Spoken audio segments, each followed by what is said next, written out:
नमस्ते दोस्तों, आज की वर्तमान स्थिति कोविड-19 ने पूरे विश्व में हाहाकार मचा के रखा है। तो आज हम उसी के बारे में कुछ महत्वपूर्ण बात करेंगे।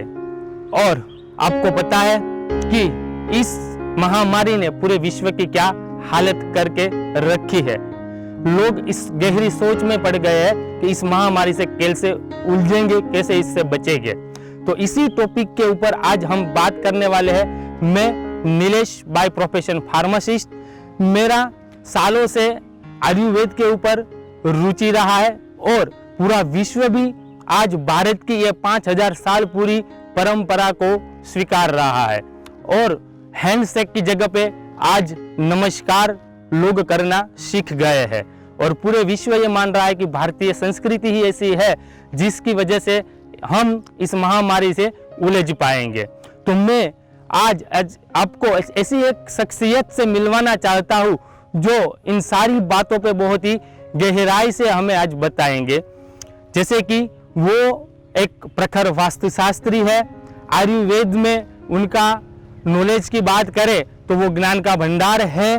और इसके अलावा भारतीय संस्कृति और अध्यात्म के ऊपर उनके पास जो नॉलेज है वो बहुत ही गहरा है, जिसकी मदद से आज हम इस बीमारी, इस महामारी से कैसे बचेंगे, कैसे उससे लड़ेंगे, इसके बारे में बात करेंगे। तो मैं आज आपको ऐसी शख्सियत से मिलवाने के लिए बहुत ही उत्सुक हूँ जिसका नाम है रहीम भाई बगदाणावाला।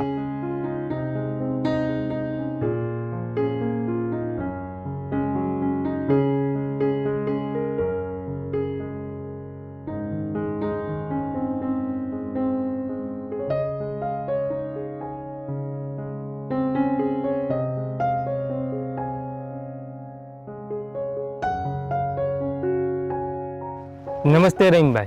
नमस्कार। जैसे कि आप जानते हैं, कोविड ने एक साल से लोगों को, जीवन को बहुत ही बुरी तरीके से बेहाल करके रखा है और आज पूरा विश्व भारतीय संस्कृति और परंपरा एंड आयुर्वेद को एक्सेप्ट कर रहा है। तो मैं आपसे ये जानना चाहूँगा कि भारतीय संस्कृति इस सिचुएशन में हमें कैसे मदद कर सकती है और लोगों को कैसे इस सिचुएशन से लड़ने में सहाय कर सकती है। तो मैं आपसे चाहूँगा कि आप 2 शब्द उसके ऊपर बताइए। भारतीय संस्कृति इतनी गहरी है कि उसको समझने के लिए थोड़ा वक्त चाहिए। बराबर। भारतीय संस्कृति 5000 पुराना साइंटिफिक विजन ही है। बराबर। ऋषि मुनियों ने हमें भेंट दिया है पूरी मानव जात के लिए। और वो प्रकृति के साथ तालमेल जीने की कला कैसी होती है वो सिखाने की जो सिस्टम होती है वही भारतीय संस्कृति होती है। बराबर है कि प्रकृति और परमेश्वर, ब्रह्मांड को चलाने की 2 शक्ति है। उसमें परमेश्वर क्षमा कर सकता है, प्रकृति क्षमा नहीं करती। मतलब प्रकृति की रिदम जहाँ जहाँ टूटती है वहाँ हमें पीड़ा लेने के लिए तैयार रहना चाहिए। तो प्रकृति हमें मुश्किल में भी डाल सकती है और प्रकृति हमें बचा भी सकती है। तो इसके अलावा मेरे दिमाग में और एक क्वेश्चन आ रहा है, जैसे कि आज की सिचुएशन के हिसाब से लोगों की जीवन शैली पूरी तरीके से बदल चुकी है, तो इसके ऊपर आपका क्या कहना है?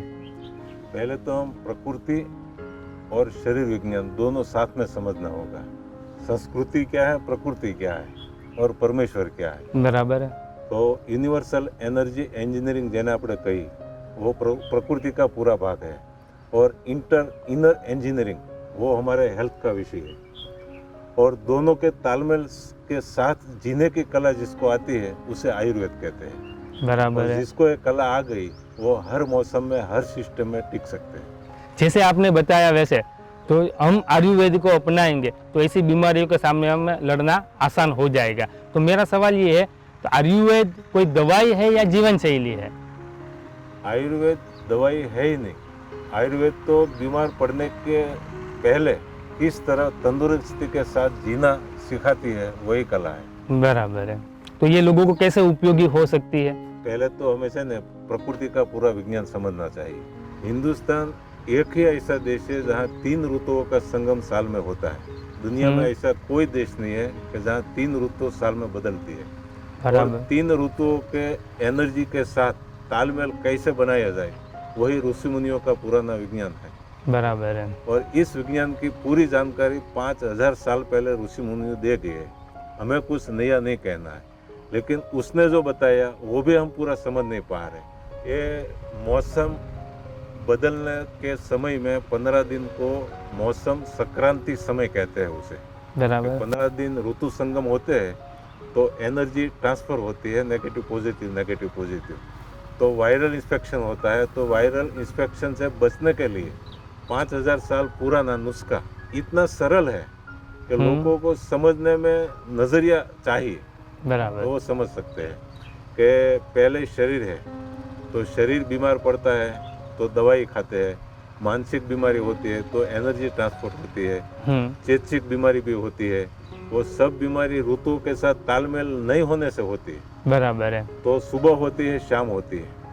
तो सुबह और शाम दोनों समय, दिन और रात का जो संक्रांति समय होता है, तो इसमें ऋषि मुनि हवन किया करते हैं। तो हवन में जो एरोमा थेरेपी है, जो सुगंध की थेरेपी है, बराबर, वो सब बीमारियों को ठीक करने के काम करती है। बराबर है। इसी तरह ये महामारी जो वायरल बैक्टीरिया कहते हैं, तो वो भी एरोमा थेरेपी की वजह से ही ठीक होती है। बराबर। और उसका कोई चारा नहीं है, उसकी कोई दवाई की जरूरत भी नहीं है। यज्ञ से हम वायरस और बैक्टीरिया को हमारी बॉडी में एंटर जो हुए उसको खत्म कर सकते हैं। लेकिन आज की जो लोगों की जीवन शैली है और जो लाइफ इतनी बिजी है, उसमें हवन करना इतना पॉसिबल नहीं है। तो ऐसा कोई उपाय है आपके पास कि हमें हवन जैसा ही लाभ मिल सके? इसमें हमने एक प्रोडक्ट बनाई है, रसंजलि ड्रॉप। इसकी वजह से एरोमा थेरेपी और हवन जैसा लाभ हम सबको मिलता है। और उसको कैसे यूज करना है, किस तरह से यूज करना है और अंदर जाके बॉडी में क्या करता है, बराबर, उसका एक पूरा साइंस है जो हवन की तरह ही काम करता है। रसंजलि जो है उसमें प्राकृतिक प्रोडक्ट ही सब आती है। इसमें कपूर, अजवाइन, तुलसी और पुदीना, वो 4 चीज का संयोग से जो पुराने 5000 साल से चल ही आ रहा है, लेकिन लोगों को पता नहीं था कि वो कैसे काम करता है। और आज भी कई जगह ऐसी है कि जहाँ लोग यूज करते हैं। सरल है इसलिए लोगों की नजर नहीं जाती है, लेकिन जो काम करता है वो बहुत से बढ़िया काम करता है। बराबर है। और सांप्रत समय में जो बीमारी आती है, जो आई है, वो श्वसन संबंधी आई है। जो श्वास में तकलीफ लेने में दिक्कत होती है, तो वो दिक्कत ना आए उसमें वो बढ़िया काम करती है। बराबर है। 2 बूंद हाथों में लेकर पूरी तरह से तुम डीपली श्वास लो तो नाभि तक वो खींच जाता है। बराबर। तो इसमें रहेला वायरल बैक्टीरिया जो भी कुछ हो सब दूर हो जाता है। और ऑक्सीजन की मात्रा बढ़ा देती है 5-10 मिनट में। बराबर है। और ऑक्सीजन सप्लाई पूरी होती है तो बॉडी का हर सेल काम पूरी तरह से करता है। बराबर है। जितना ऑक्सीजन सप्लाई कम होती है बॉडी में उतनी दिक्कत आती है। बराबर। जो पूरी बॉडी एक रिदम के साथ चलती है, तो श्वसन तंत्र की रिदम जितनी खराब होती है वो सब वायरल बीमारी कहते हैं। बराबर। तो उसको ठीक करने के लिए वो बढ़िया काम करती है। तो जैसे आपने बताया कि रसंजलि का इस्तेमाल हम हवन की अवेजी में कर सकते हैं, जो आपकी संस्था ने बनाया हुआ है। तो आपकी संस्था का नाम क्या है और ये नाम रखने के पीछे का मकसद क्या है? हमारी संस्था का नाम है मातृवेदम, और माँ शब्द हमें बहुत प्रिय है। बराबर। माँ में सब कुछ आ जाता है, वेद એટલે ज्ञान। बराबर है। दोनों को मिलाकर हमने एक संस्था बनाई। और हमारे मित्र है वो अलग अलग रिदम में किस तरह से काम करते हैं। कि हम आयुर्वेद में काम करते हैं, तो हमारा मित्र है वो प्राकृतिक खेती, लोग को खातर और दवा से कैसे बचे, और ऑर्गेनिक खेती किस तरह से हो, वो पूरी टीम हमारी इस सिस्टम के साथ जुड़ी हुई है, मातृवेदम के साथ। और मातृवेदम 3 साल से हमने चालू किया। लोगों को पूरा आयुर्वेद का प्राचीन सिस्टम का, भारतीय संस्कृति का पूरा कोने कोने में तक पहुँचे, बराबर, उसका लाभ, वही हमारा मिशन है। और आपने ये रसंजलि बनाया तो उसका इस्तेमाल जैसे बताया कि 2 बूंद हाथ में लेके उसको इनहेल करना है, और इसके अलावा इसका इस्तेमाल कोई और है? हाँ, इसमें क्या है कि बुखार हो, सर्दी हो, ताव हो, कफ का प्रमाण बढ़ गया हो, तो 1 बूंद 1 गिलास पानी में डालकर पी सकते हैं। पी भी सकते हैं इसको। बराबर है।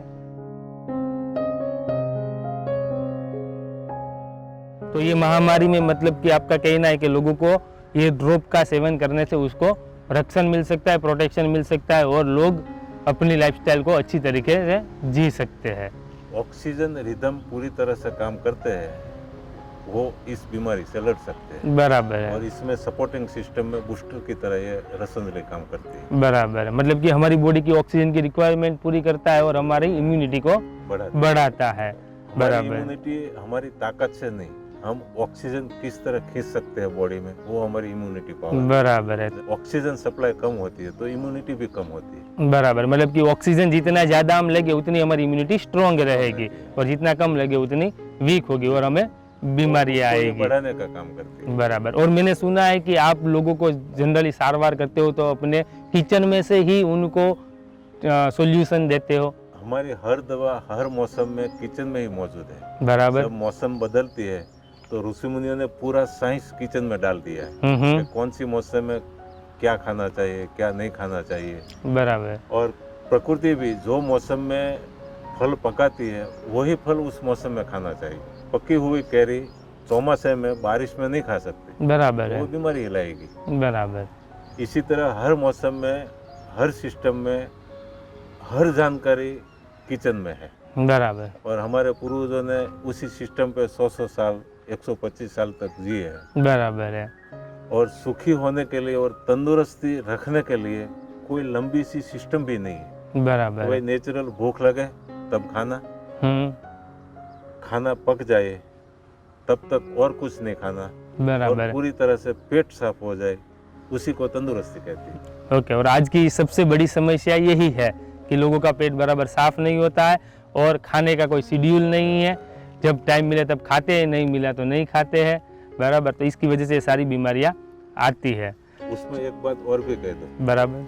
कि लोग सुख के लिए दौड़ रहे हैं, जो सुख हमारे भीतर है। बराबर। सुखी होने के लिए 2 वक्त की रोटी आनंद के साथ जो खा सकता है वो सुखी, बराबर है। और वही तंदुरुस्त है। बराबर है। धन्यवाद, आपको मिलकर बहुत ही आनंद हुआ और आपने जो इन्फॉर्मेशन दी वो लोगों के लिए और हमारे लिए बहुत ही उपयोगी और महत्वपूर्ण है।